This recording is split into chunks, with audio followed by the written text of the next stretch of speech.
Hi friends, welcome to Varshal vlogs. இன்றைக்கி என்ன பார்க்க போகிறோம்னா, இன்றைக்கி வியாழக்கிழமை தான். இன்றைக்கி சாய்பாபா கோயிலுக்கு போகலாம் அப்படின்னு சொல்லிட்டு அம்மா சொன்னாங்க. சரின்னு சொல்லிட்டு நாங்களும் கிளம்பியாச்சு. கிளம்பி வண்டி எடுத்துகிட்டு கோயிலுக்கு போய்கிட்டுருக்கோம். நாங்கள் இப்போ போகிற வழியில் ஆச்சி வீடு இருக்குது, அவங்கள பார்த்துட்டு போயிடலாம்னு சொல்லிட்டு அம்மா சொன்னாங்க. சரின்னு சொல்லிட்டு ஆச்சி வீட்டுக்கு வந்தாச்சு. ஆச்சி வீட்டில் எங்களை விட்டுட்டு அம்மாவும் பாப்பாவும் ஒரு சின்ன வேலையை வெளியே கிளம்பிட்டாங்க. பாப்பாவுக்கு லைசன்ஸ் போடுற வேலை இருந்துச்சு. நாங்கள் அங்கே ஸ்நாக்ஸ் சாப்பிட்டுட்டு அங்கே உட்காந்துக்கிட்டு இருந்தோம் கொஞ்சம் நேரம். அதுக்குள்ளே அம்மா வந்துட்டாங்க. அம்மா ஆச்சி பேசிக்கிட்டு இருந்தாங்க. பேசி முடிச்சதுக்கப்புறம் நாங்களும் கிளம்பிட்டோம் அங்கேருந்து. வரமுச்சில் அம்மா பேசிட்டு தான் வந்துட்டு இருந்தாங்க. ஆச்சிட்ட வெளியே நின்று பேசிட்டு தான் இருந்தாங்க. ஆச்சி பாய் பாய் சொல்லிவிட்டு நாங்கள் அங்கேருந்து கிளம்பிட்டோம் சாய்பாபா கோயிலுக்கு. நாங்கள் ஆல்ரெடி அந்த கோயிலுக்கு போனதில்லை. அம்மா ஆல்ரெடி அந்த கோயிலுக்கு போயிருக்காங்க. அந்த கோயில் எப்படி இருக்கோ தெரியல அப்படின்னு சொல்லிட்டு நாங்கள் போய்கிட்டு இருந்தோம். சரி, பூஜை முடியலன்னு நினச்சோம். நான் பூஜை முடிஞ்சுட்டு செப்பல்லாம் கழட்டி போட்டு உள்ளே போனோம். நாங்கள் சரி பூஜை தான் முடிஞ்சிட்டு சும்மா சாமியாட்டு கும்பிடலாமே அப்படின்னு சொல்லிட்டு உள்ளே போனோம். உள்ளே போனால் எல்லாருமே அமைதியாக உட்காந்துக்கிட்டு இருந்தாங்க. நாங்களும் சாமியை பார்த்துட்டு இருந்தோம். எல்லாருமே வீடியோ எடுத்துக்கிட்டு இருந்தாங்க. நாங்களும் வீடியோ எடுத்துகிட்டு கொஞ்சம் நேரம் சாமியை பார்த்து உட்காந்துக்கிட்டு நல்லா சாமி கும்பிட்டுக்கிட்டு இருந்தோம். கும்பிட்டு முடிச்சதுக்கப்புறம் வெளியே வந்ததுக்கப்புறம் அம்மா சந்தன குங்குமம்லாம் பூசி விட்டாங்க. பூசி விட்டதுக்கப்புறம் பக்கத்தில் இருந்த சாமியெல்லாம் பார்த்துக்கிட்டு இருந்தோம். பார்த்து தொட்டு கும்பிட்டுட்டு இருந்தோம். அதுக்கப்புறம் பக்கத்தில் கொஞ்சம் சாமி சிலைலாம் இருந்துச்சு. என்ன சாமி இருக்குது அப்படின்னு சொல்லிட்டு பார்க்கலாம், சாமி கும்பிடலான்னு சொல்லிட்டு போனேன். ஆனால் பார்த்து சிவன் சாமி இருந்துச்சு. எனக்கு சிவன் சாமி ரொம்ப பிடிக்கும். அந்த சாமியை நல்லா கும்பிட்டுக்கிட்டேன் நான். பக்கத்தில் பிள்ளையார் சாமியும் இருந்துச்சு. பிள்ளையார் சாமியும் தொட்டு கும்பிட்டுக்கிட்டேன். இருக்கிற எல்லா சாமியும் நம்ம கும்பிட்டுக்குருவோம் அப்படின்னு சொல்லிட்டு வந்தேன். நான் விஷ்ணு சாமி இப்போ தான் பார்க்கறேன். நான் அந்த சாமி தொட்டு கும்பிட்டுக்கிட்டேன்.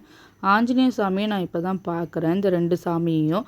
ஆஞ்சநேய சாமிக்கு வெத்தலை மாலையும் துளசி மாலையும் போட்டு அலங்காரம் பண்ணி வச்சுருந்தாங்க. அந்த சாமியை தொட்டு கும்பிட்டுக்கிட்டேன். நான் நல்லா கும்பிட்டுக்கிட்டேன். இந்த சாமி என்ன சாமின்னு எனக்கு தெரியல. இருந்தாலும் அழகாக அலங்காரம் பண்ணி வச்சுருந்தாங்க. அந்த சாமி கும்பிட்டாச்சு. இப்போது பிரசாதம் வாங்குறதுக்காண்டி நாங்கள் போகிறோம். நாங்கள் பிரசாதமும் வாங்கியாச்சு. சாம்பார் சாப்பாடு தான். அந்த சாம்பார் சாப்பாடையும் சாப்பிட்டுட்டு நாங்கள் அங்கேருந்து கோயிலேருந்து கிளம்ப போகிறோம். சாப்பிட்டு முடிச்சதுக்கப்புறம் நாங்கள் அந்த கோயிலேருந்து கிளம்பியாச்சு. வீட்டுக்கு போகிற வழியில் அம்மா பால் பாக்கெட் இல்லை, வாங்கிட்டு போயிடலாம் அப்படி சொன்னாங்க. நாங்களும் பாலை இறங்கத்தில் தான் பால் பாக்கெட் வாங்குவோம். அந்த கடைக்கு வந்தாச்சு. வந்துட்டு பால் பாக்கெட்டில் வாங்கிட்டுருக்கோம். அம்மா காசு கொடுத்துட்டாங்க பால் பாக்கெட்டுக்கு. அதுக்கப்புறம் நான் ப்ரெட் பாக்கெட் வாங்கணும்னு சொன்னேன். அதுக்கப்புறம் அம்மா ப்ரெட் பாக்கெட் வாங்கிட்டு அங்கேருந்து நாங்கள் கிளம்பிட்டோம். போகிற வழியில் ரொம்ப வெயில் அடிக்குது, அதனால் ஜூஸ் குடிக்கலாம் அப்படி சொன்னேன். அம்மா உடனே ஜூஸ் கடையில் நிப்பாட்டினாங்க.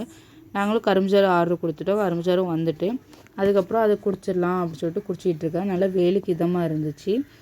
எனக்கு இதுக்கு மேலே ஜூஸ் குடிக்க முடியலன்னு சொல்லிட்டு அம்மாட்ட கொடுத்துட்டேன் நான். அங்கேருந்து நாங்கள் ஜூஸ் டம்ளர்லாம் வச்சுட்டு அங்கேருந்து கிளம்பிட்டோம் ஜூஸ் கடையில் இருந்து. சரி வீட்டுக்கு போகலான்னு சொன்னேன். அதுக்கப்புறம் அம்மா ஆச்சி வீட்டுக்கு போவோம் அப்படி சொன்னாங்க. சரின்னு சொல்லிட்டு ஆச்சை பார்த்துட்டு போயிடலான்னு சொல்லிட்டு மாமா வீட்டுக்கு வந்துக்கிட்டு இருக்கோம். போகிற வழியில் நல்லா தண்ணி குளங்கணக்கு ஒன்று இருந்துச்சு. அதையும் நாங்கள் பார்த்துக்கிட்டு இருந்தோம். சரியாக வீடியோ எடுக்க முடியல. அதுக்கப்புறம் ஆச்சி வீட்டுக்கும் வந்தாச்சு. நாங்கள் வர வழியில் மணி எங்களை வெல்கம் பண்ணிச்சு, மாமாவோட டாக். அதை எங்களை வெல்கம் பண்ணதுக்கப்புறம் சரி ஓகே நாங்கள் வீட்டுக்குள்ளே போகலான்னு சொல்லிட்டு ஆச்சி தூங்கிட்டு இருந்தாங்க. நாங்கள் செப்பலை கழட்டி போட்டு வீட்டுக்குள்ளே போயாச்சு. அம்மா ஆச்சி பேசிக்கிட்டு இருந்தாங்க. அதுக்குள்ளே எங்கள் மாமா மகள்லாம் இந்த மாதிரி வாட்டர் பாட்டில் ஓட்டை போட்டு ஒன்று செஞ்சு வச்சு கை கழுவிட்டு இருந்தாங்க. அதையும் பார்த்தாச்சு. அதுக்கப்புறம் நாங்கள் வீட்டுக்கு வந்துட்டோம். வீட்டுக்கு வந்து கதவை ஓப்பன் பண்ணால் எங்கள் ரூபிக்கு குட்டி எங்களை வெல்கம் பண்ணிச்சு. வீட்டுக்குள்ளே வாங்க அப்படின்னு, எங்கே போனீங்க அப்படின்லாம் கேட்டுக்கிட்டு இந்த மாதிரி இருந்துச்சு. இந்த மாதிரி நிறைய வீடியோ பார்க்கறதுக்கு வர்ஷல் வ்ளாக்ஸ் சப்ஸ்கிரைப் பண்ணிக்கோங்க. Bye guys.